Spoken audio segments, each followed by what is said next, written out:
Busia for some TV in the Yama Obibia Aquaba. And somewhat Elcoso Ewo MPP or Sono Kokoko Amanyoko no Ebusia Yenina Yenipia na Ebusia Enya Papa Eya Enye Esenketwa Edema Partia Ewo opposition na enka wamatutu enyema ye na coming general elections no wometumi akwaji tumenu nanso yenhwe ensamo Elcoso Ewo sa party no emona in fact chairman Abronye any chairman untumi omonsemi a omo ekokan ye ewo NPP amanyuko no emu ama enipa bebe na etwe omo srane abasa busia enye asenketo eno ana ende lawyer Kobi Amoa Esquire etumi aba amontene waka che Dr. Alhaji Mahmoud Bawumia say oye a man of principle enye won pamo kwame bafo Abronye any chairman untumi efam free ne camp esan se eniema o ma sha se o mo ne eyo no Dr. Mahmoud Bawumia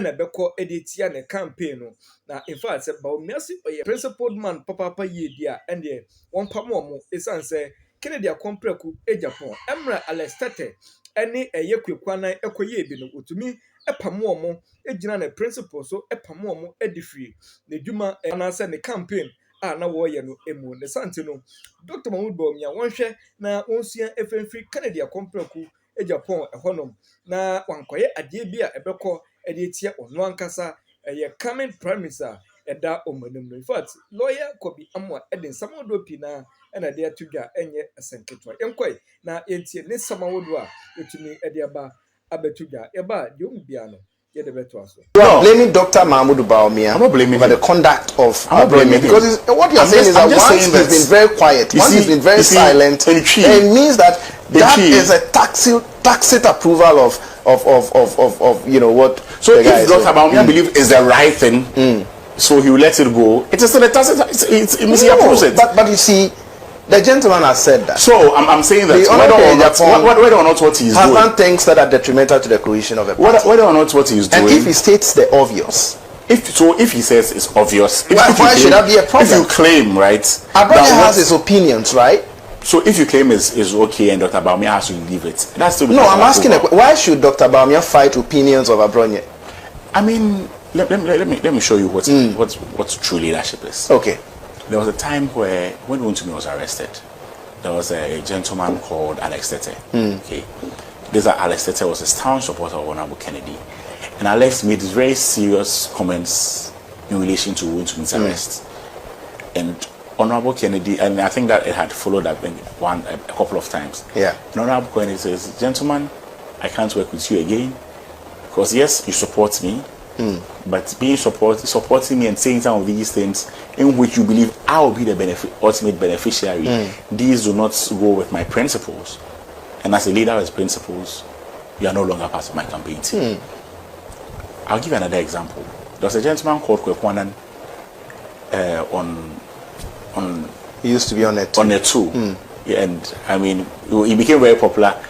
Like because he had this one show with Honorable Kennedy there they used to do I think bi-weekly or so. So he also used certain on principle or let me say he insulted Dr. Bawumia. Honorable Kennedy sacked him on the spot, and since then he didn't work for the two again. You could have said he could have decided to hide under the cloak of these are his opinions, but he showed true leadership. He showed true leadership by saying that I see that you are doing all these things for me, but these go against my principles as a leader. And by virtue of the fact that they go against my principles as a leader, I'm not going to endorse it. So gentlemen, step aside from my campaign team. Gentlemen, step aside from my TV station. That is what true leaders do. So if Dr. Bawumia believes that, unless he sees nothing wrong with it, if he sees nothing wrong with it too, I mean that's also a different signal.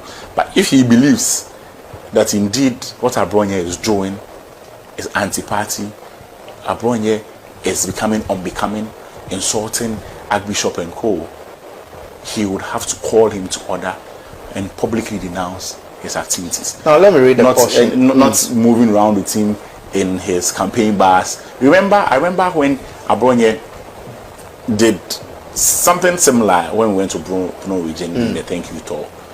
During the thank you tour, after he did that, after he tried to anger Honorable Kennedy Japan, said so many things. Right from his speech, the first person he shook hands with before sitting down, your guess is good as mine, was Dr. Bawumia. Anyway, now let me read a portion of his statement. Right, Jamushani pe ko tie ne a lawyer Kobi Amwa Esquire no de to yera a Dr. Alhaji Bawumia any mo se any money we ye. So was a man of principle there and ye Kwame Bafo Abronye on power of free the campaign team no enso emo na monitor. Me dear, so far me I'm being honest. Canada Japan camp. Me who say obia shada ayusu dangerous words bia towards Dr. Bawumia. The Ombakan economy is which is normal. So at the economy is the opponent new jina. Oh my kazo economy no yard. Be send yes and kujina day. So at the ukujana compete so yard there. It is an man there normal.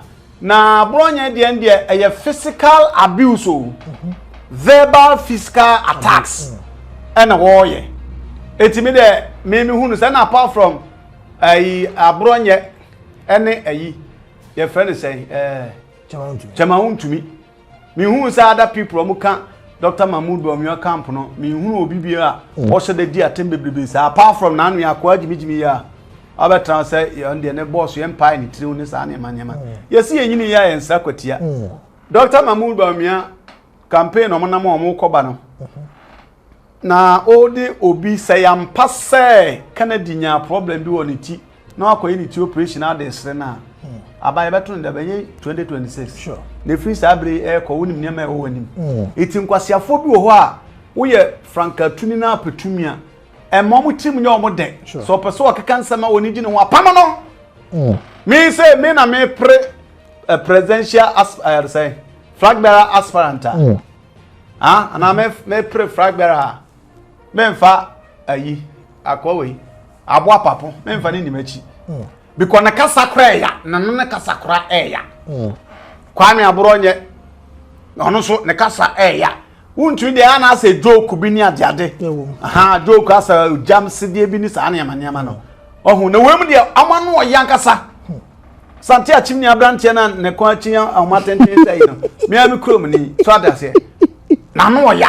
Abronye nso so ebunu ho no say wa gada na numu niam de die go te. Obi otumi ka che obi say mpabo se tunkum sa. Na wo.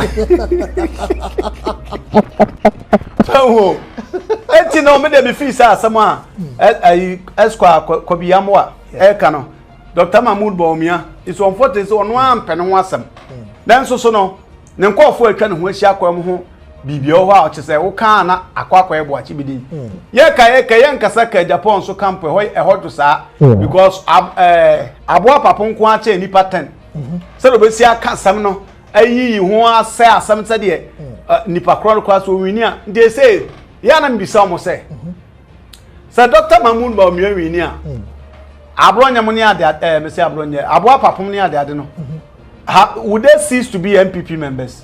There be ubakoso MPP Abronye so ka ho ntino and I make us